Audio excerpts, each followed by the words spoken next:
know it's your boy Fat Rob, and I'm here to let you know you tuned in to the Ridin Durty radio show with Uncle Vic XL and your girl Boss Lady Bird. Now let's get it jumping. Yeah. Yo. We didn't get our count on. We're supposed to see how many times you can say it. We'll do it next time. I was kind of I'm eating these noodles, so I'm trying to. I'm thinking about. I'm like, how fast can we do these shows if I can get back to these noodles? What up, y'all? Ridin Durty radio show in the building. Your boy Big XL. Did I throw you off, Bird? Well, I'm Boss Lady Bird. How you doing, Bird? I'm good. Happy Valentine's Day. Yeah.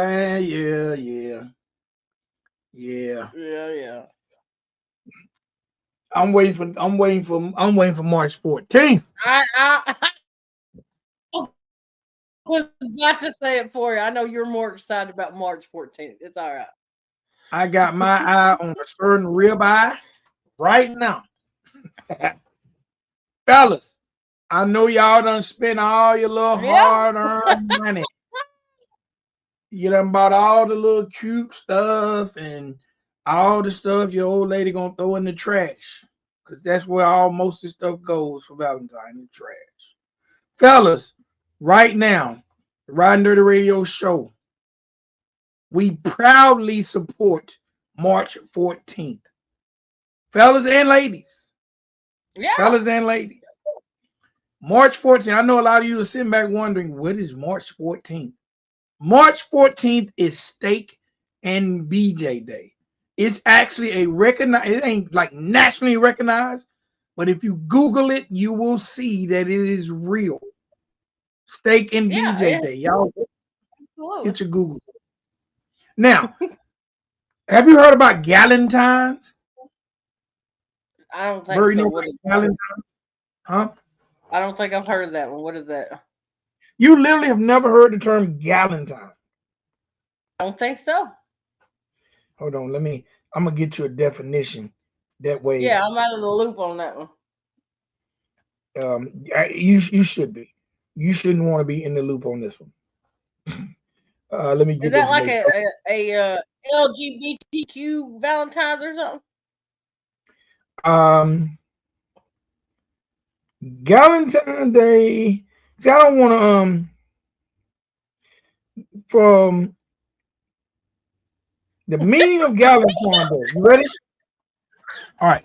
Gallentine Day is a play on Valentine's Day, dedicated to celebrating a different kind of love, friendship.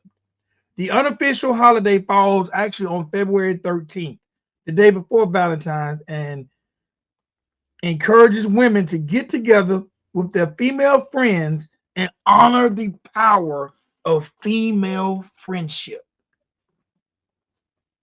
Well, who would have thought? It sounds like I ain't got no man day to me. Yeah. Because I think women who are in the LGBT, the alphabet community, as I like to say, I think they celebrate the 14th. So it sounds like I can't get me no nothing day. I can't get no wind, no wood. I can't get no cooch. So we just gonna hang out in the single lady club day. Right. Now, you know about February the 15th.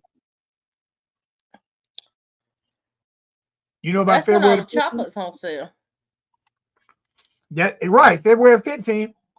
No, not besides the chocolate man. That's all I know. It's side chick day.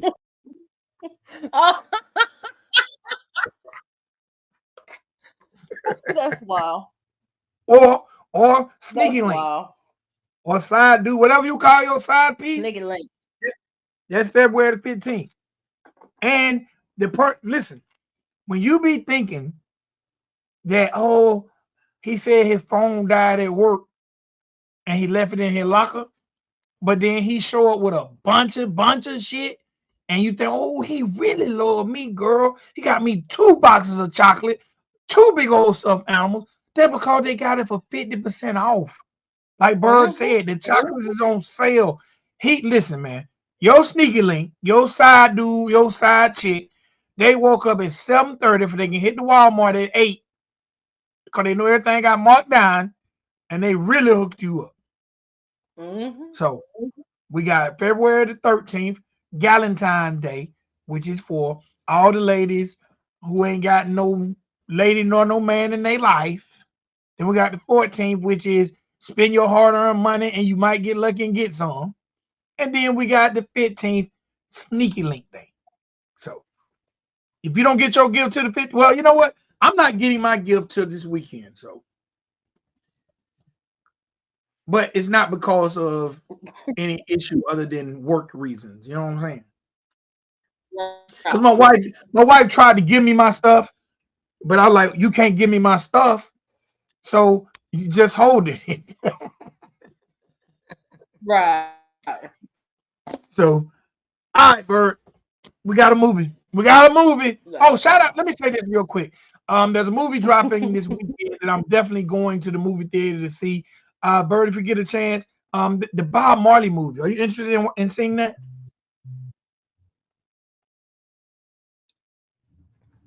Oh, is that coming out this weekend? Comes out this weekend. I love Bob Marley. I thought you wasn't really into reggae music, so that's a surprise that you did. I'm not into reggae music, but I am into I'm big into biopics. I would watch a biopic on anybody, and Bob, regardless of me liking reggae, I like the legend of Bob Marley and what he done to unify people, and so I definitely want to see it. So I'm already going to see it Saturday. Oh yeah. All right, so bro, let's get to this movie that me and you both have. This movie that it's a brand new movie. It's out. And you know what me and Bird do. We're going to give you our opinions and our views on this hip-hop culture, but we're also going to give you our opinion, our views on this entertainment culture. There's a brand new movie out. It's called Underdogs, and it stars the legendary, the iconic Snoop Dogg. Bro, when you heard that Snoop Dogg had a new movie, what was your first thought? It was you know what? I wasn't really until you mentioned it and wanted to do the review. I really didn't have an opinion on it at all. But I am glad that I watched it and it was completely different, because you would think about it, which I believe it was rated R, which leads you to believe it's not a kids movie, but just from what I had seen about it, I thought it was like a kids movie, but it totally is not for the children's. Language alone, really, there wasn't no freaky deaky or nothing like that, or no nudity in the movie, but the language alone. Well, you know what, Bird? You just knocked all the steam out of me and my argument for you. No, because I didn't even realize. Yes, I went into this movie thinking it was going to be a kids movie. I never even looked at the rating, but now that I look at the rating, you're 100% right. It's rated R. It's rated R, and it's in the comedy and sport category. Just a little bio on the movie. The movie is about Jason Jennings, a retired football player who was kind of a troublemaker in the league. Of course, like most football players, he started his career in high school. He was a man in high school, was a man in college, first round draft pick, went on to the NFL. But once he got to the NFL, I guess his ego was out of control, and he ended up being one of those players like a T.O. or a Ocho Cinco who bounced around from team to team because he was kind of troubled in the locker room. He was kind of what we would call a diva or a prima donna type player. And this led to basically his career being cut short because nobody wanted him. And he's trying to adjust to life after football. And when you've been that type of player, a lot of opportunities that can happen for you after football won't happen because people remember how you were on the field. So he's struggling with life after football, and he can't get no podcast. He can't get nothing going on, and he ends up basically back in his old neighborhood dealing with the children. How do you feel? First of all, do you feel like that situation itself fits a lot of athletes? Absolutely, yeah. Do you feel like more athletes should go back to where they came from? I think they should never lose sight of where they come from. Really, I mean, you got to know where you've been to get where you're going, right? Yeah. So Snoop ends up back in his old neighborhood with these children who, for whatever reason, can't keep a coach. So Snoop realizes that this could be an amazing PR situation to where he shows he interacts and loves the children and becomes their coach. But I think in this movie, Bird, Snoop ended up learning just as much from the children as the children learned from him. Absolutely, he did. He really did. I mean, it is a true underdog story. Uh, I really liked it. I enjoyed it. I think Mike Epps I enjoyed even more so than I did Snoop Dogg. Yeah. Mike Epps kind of stole the movie to me. He did. He did. He was so funny. He was so funny. Every Mike Epps definitely, I wouldn't even call Mike Epps the co-star because the co-star is Tiki Sumter. But every time Mike Epps hits that screen, what he does on the screen, it makes you laugh. There's not one moment that Mike Epps did not make me laugh. From the carjacking scene to the every Mike Epps stole the movie to me because they needed that comic relief. Because Snoop's not a comedian, he might make you ha ha a little bit, but they really needed that veteran comedian actor, and Mike Epps provided that. My question I want, also what I really liked about the movie, a lot of people don't know that for the past 10 plus years, Snoop has had a football league in Long Beach where he's from, where he mentors kids, give them an opportunity to play football and that type of thing. So I thought it was really dope that this movie, it didn't focus on that, but if you know Snoop's career, you know he's deeply engulfed in youth football. So I thought that was really cool too. Now, this is the thing I want. Go ahead. George Lopez, I thought was a good match in it as well. Yeah, I felt like George Lopez needed more scenes. I felt like he needed more. I was going to say he wasn't in it as much as I think that he should have, but his part still played key roles in the movie. Yeah, now this movie. Speaking of George Lopez, we mentioned George, we mentioned Tika, we mentioned Snoop and Mike Epps. Then Andrew Schultz is also in this movie. For those who don't know Andrew Schultz, he's a comedian, but he also has a podcast called The Brilliant Idiots that him and Charlemagne the God started years ago. So he's been podcasting for years, and he's making his rounds on the comedic circuit. But it was really cool to see him play kind of the antagonist. Correct me if I'm wrong, but I'm pretty sure during COVID, him and Jelly Roll had a song come out together. Yes. Okay, I thought that was the same guy. Yes, they did. He's a comedian, and him and Jelly Roll did. Matter of fact, it might be one of the last songs Jelly Roll rapped on. Mm-hmm. And it was actually a cool song. But Andrew Schultz, anybody out there, Google Andrew Schultz, check out his podcast. Charlemagne is no longer on it, but he's on it. He has a new co-host, and he's a very talented dude in the YouTube space as well as the comedic space. It was really cool to see him on screen, and hopefully we'll see more because I actually liked his role being the antagonist coach. I thought that was really cool. What I liked even more about this movie was the blending of cultures, because we've now mentioned the African American, Hispanic, and Caucasian, and I think we need to see more of this type of unity, for lack of a better term, on the screen. You know what I'm saying? Because I hate watching movies. And I'm like, dang, it wasn't no black person in the neighborhood, or wasn't no white person in the neighborhood, or what are Hispanics at? So I actually like the fact that they were breaking the ethnic barriers in this movie. Well, yeah, and I remember when we reviewed departments, that was the one element we thought that was missing, was the homie white guy in the project. Yep. Definitely needed that white guy, needed that one white girl. You know what I'm saying? Because we got to, in my opinion, we got to use entertainment sometimes to bridge these gaps and make us be able to understand each other's lifestyle, because we live in an era now that people think it's just willy-nilly. We can do what we want, and we can't. But I think that comes from understanding. You know what I'm saying? Understanding the culture's household, how other people feel about certain things.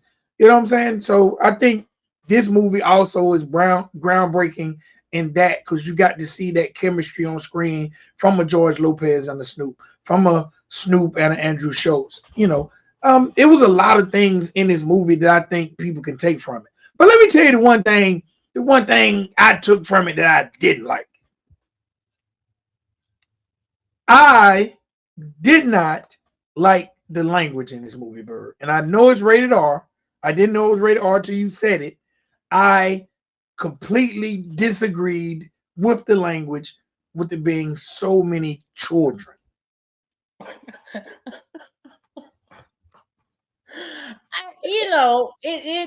was a lot of language. There was a lot of language, but it didn't bother me. It didn't bother me because I had already seen the rating and figured out, and had seen, I guess, maybe other reviews or something on it that I already knew it wasn't a kids movie. So the language didn't bother me. Well, see, you cheated. I didn't do that. I went into the movie blindly, thinking it's going to be a Disney type movie, and I'm hearing these kids drop every bomb, F bomb, N bomb, MF bomb. Like, I'm like, golly. And then Snoop, y'all little N words, and I'm like, God damn it, man. I'm like, let me get my granddaughter the hell out of here. Even though I know she hears all this at school, I'm like, that part, I'm gonna be honest. Again, I'm probably wrong in what I'm saying because I didn't look at the rating. So maybe it's not fair for me to say this, but my initial thing was there are going to be kids who miss the message because they're going to think the language is funny. Because, kids think cussing is funny anyway. Oh, yeah. Yeah. Yeah, but I mean, if you put aside the cussing and stuff, it really did have a good message. Oh, it definitely had a good message of, number one, even when people don't believe in you, believe in yourself. Number two, never forget where you came from. Number three, never get too high. And what I mean by it, I'm not talking about weed high. I'm talking about never allow your ego to take you to a place to where you alienate the people and the places where you came from. Man, there was a scene in the movie about the kid who, the kid always, he was like, I'm just gonna go ahead and buy me some shoes. You know what I'm saying? Yeah, because as a kid, I want him to take him home. Yeah, I'm sure he was ashamed. Yeah, he was ashamed of where he lived at. Yeah, and I'm sure, I'm sure there are people who watch us or listen to us, Bert, who might have some point in time felt that way. I know, I definitely know kids that I grew up with who didn't want their parents to pick them up in front of the school because they was ashamed of the car. Have you ever been in that situation or knew somebody who didn't want to see their mama car or their daddy car? Mm-hmm. So, as children kind of inherit things that embarrass them. As adults, we just trying to goddamn make it. You know what I'm saying? As a kid, your parents might send you to school in some pants that we used to call TDSs, or some people call them floodwater pants. And so high water, high water. They too short. Yeah, we call them the TDS, too damn short. That's what we call them. Your pants you got on TDS is too damn short. Yeah, so we always call them high waters. there are so many things that if a child watches this movie, it can help them cope with some of the peer pressure that they might be going through. I'm just afraid that the language will make them. I wish they had made this movie PG because it would have been a great movie minus the. I feel like it would have been an equally as effective movie, maybe more, because it'll get more eyes on it had it been PG. Do you think when they made that? I do. But in certain parts, I feel like some of the language helped the element of funny too. Or I thought that's just my personal opinion because Mike Epps, he cussed a lot in the movie too. He was an OG Crip and shit like that, and it just I don't know. I think maybe if they would have just let Mike Epps do all the cussing and maybe not the kids and Snoop Dogg, like they probably could have made it away to PG-13. But yeah, because like I said, there's really nothing else in the movie that warrants it being rated R except for the language. Yeah, no. Oh well, do they drug use? How do they look at drug use? Does that push a movie to rated R status? Do you know? I mean, I don't remember if like Harold and Kumar and shit was R or PG-13. I'm unsure, but they had nudity in the movie too as well. I'm not sure what the standards on drug use, especially it just being weed nowadays and it being legal, in a lot of states. I wouldn't think that it would make it R just for smoking a little weed. Yeah, because you can't have a Snoop Dogg movie without weed. I mean, come on, it's Snoop Dogg. They should have known that was about to happen. I thought it was real cool though. Well, so what was your name? Say again. Now, what was your question? I was going to ask you. Finish your thought because I was going to ask you what was your favorite part of the movie. Well, what I was going to say is I loved the play because his name was Jason Jennings, Double J, and his end zone dance was like him smoking two blunts. I thought that was kind of cool. They called him 2J. 2Js because he stayed smoking 2Js. I thought that was kind of cool. But then when I seen the kids doing the dance, I was like, damn it, man. Damn it, man. To me, my favorite part of the movie was the end. Yeah. And because and I don't want to give it away because I want everybody to go check out the movies on Amazon. I was gonna say I feel the same, but I don't want to give it away neither, but it's because what you typically would have expected was going to happen did not happen, but it was okay. But let's be honest. The ending of that movie is more relatable to life than what we expected. Do you agree?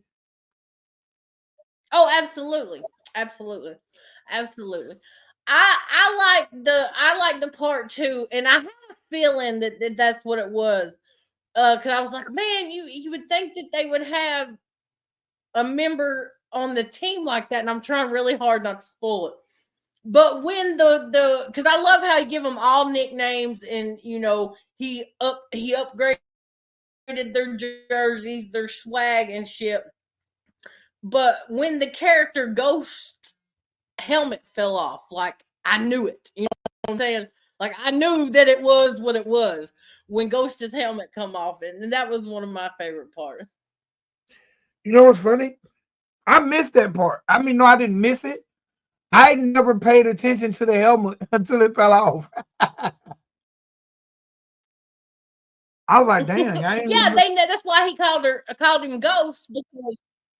Yeah, that's why they called him Ghost because he never took his helmet off. And then in a play during a game, the helmet come off and everybody was all surprised. But I wasn't. Like, I had a feeling that that's what it was. Yeah, I think I was rolling up when they explained that part. I mean, no, I seen when it came off, but I think I was rolling up. I think I was rolling up because I didn't even know why they called the player Ghost. So maybe, you know how sometimes... Or maybe I got up to get some popcorn or something. I missed the whole.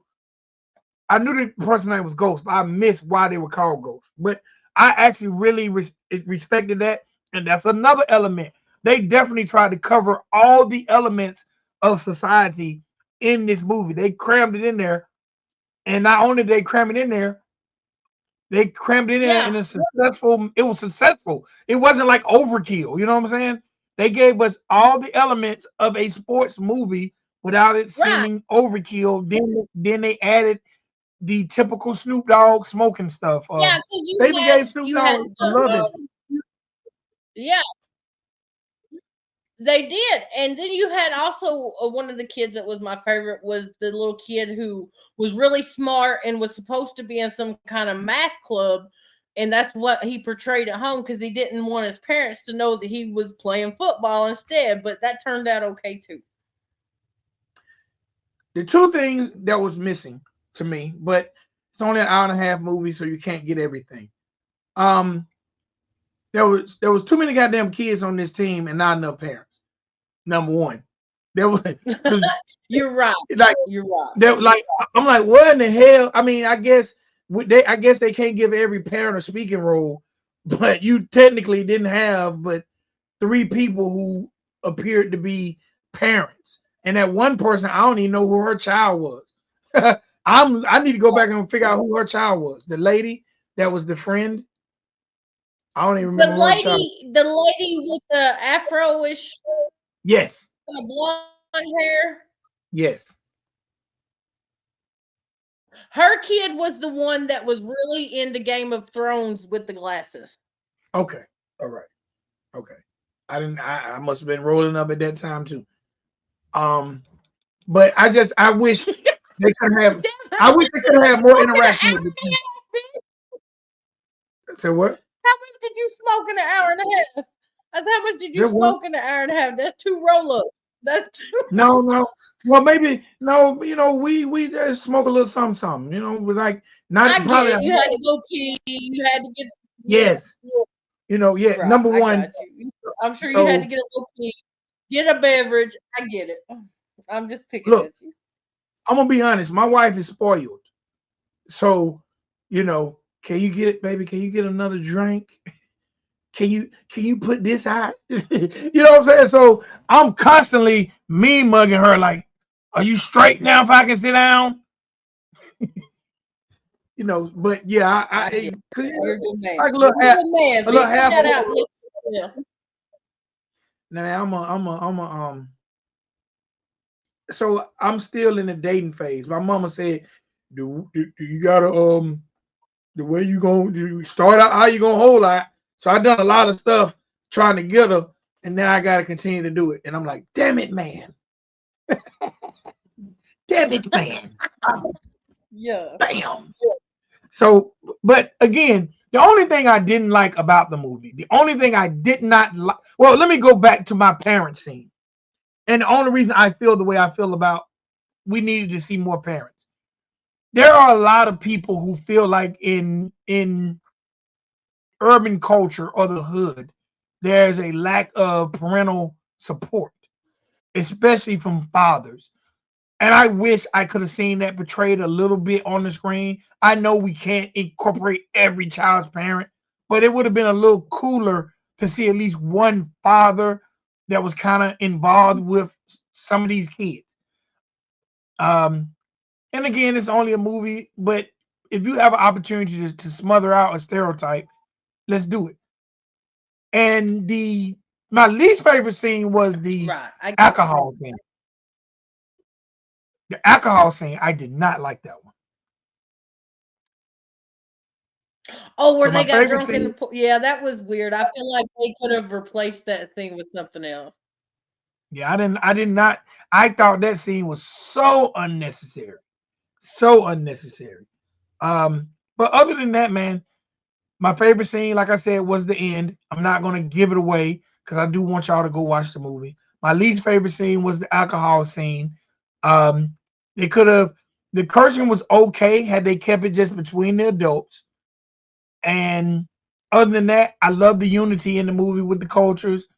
I love the morale boosting things that was in it. So as a whole, if I had a scale of 1 to 5, I would give it a 3.5. I'd give it a 4. I'm gonna say a 3.5 or a 4 minus because I think it fits in the line of movies like Mighty Ducks or a lot of these kid-based sports movies. It can be that this movie, Bert. I think this movie could be around for years had they made it PG-13. I think more people will be talking about this movie had it been PG-13. It could be I with the get Bad that. News Bears, Yeah, Bad News Bears, Mighty I get Ducks. that. So, but shout out to Snoop, number one, because as I was reading the credit, Snoop was the executive producer of this movie, which means he put up his own money. I thought that was really dope. Shout out to Snoop for having that football league for so many years. And I gotta say, man, shout out to whoever put together the music because the music, the backdrop was really Man, good. yes, it was. It had you bobbing your head. And all my artists who are watching this show, y'all need to figure out how to get with some of these independent movie companies and get your music placed in these movies because it's a good look. Yeah, that's a great idea. It's a good look. All right, Bird. I see I'm got you late for your job, so we're gonna sign out. It's okay. I put it off by 10 minutes, so we're good. I got time to get over there. Who's our spotlight artist of the episode? Oh, I ain't even have no spotlight artist of the episode. The spotlight artist of the episode is go to Spotify or iTunes, type in Underdogs, and it's spelled UNDERDOGGS, the Underdogs, and look up the soundtrack. That's the spotlight artist of the movie. There The we go. soundtrack to the Underdogs. And the movie, you know what was really, really dope about this movie, just to give you a little back history, right? Mm-hmm. Ever heard the movie Paid in Full?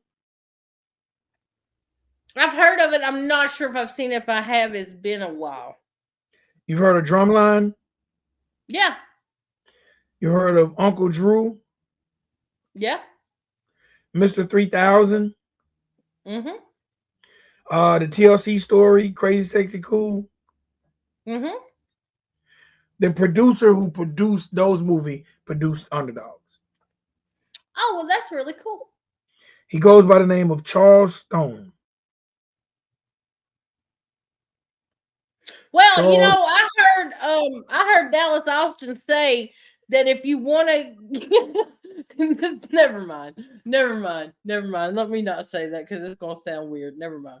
no, go ahead. I want to hear it. I Dallas know you love Austin, him. like with Drumline, he had to get a producer or somebody. He said that you have to get a Jewish producer in order to get the job done. You want me to be funny? Bird, I literally cannot tell what color this man is. Right. I'm looking at pictures of him. I'm on his Wikipedia, and I literally cannot tell. But it appears that everything he has, let's count.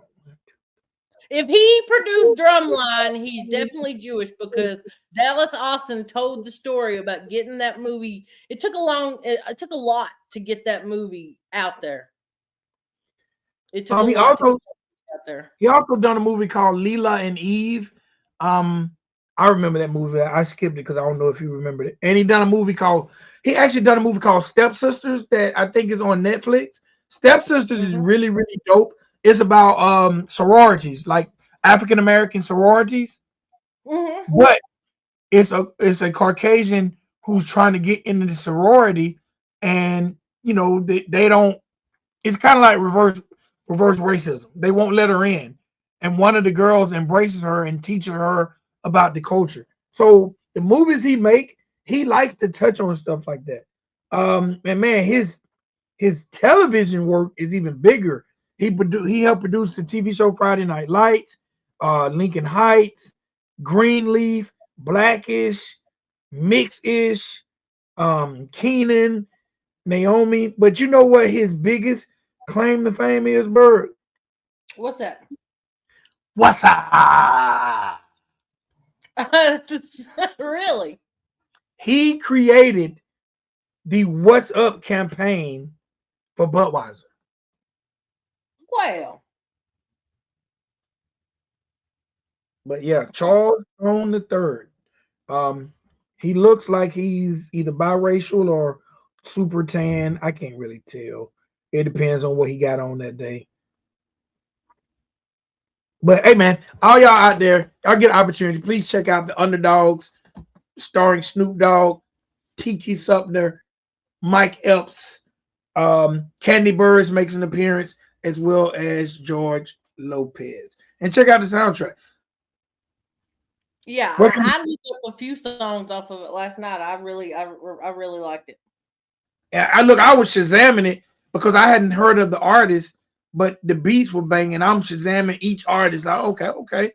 And most of the artists were like independent artists. And you know what was also dope? Snoop collabed with a lot of the people on the soundtrack. So he was doing songs with independent artists. I thought that was really cool. Very cool. Where can they find you, Bird?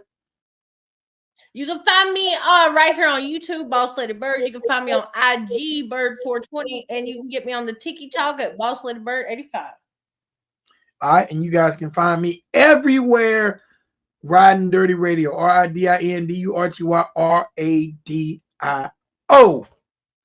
Yo. Till next time, good people. Time is the one thing you cannot get back. And if you chose to hang out with me and Bird for the past half hour, we truly appreciate you, and you have our respect because we know you could have been doing anything else like celebrating Valentine. Even though you watch this Valentine will be over. That's right. Matter of fact, we're interrupting your sneaky leak day. That's it.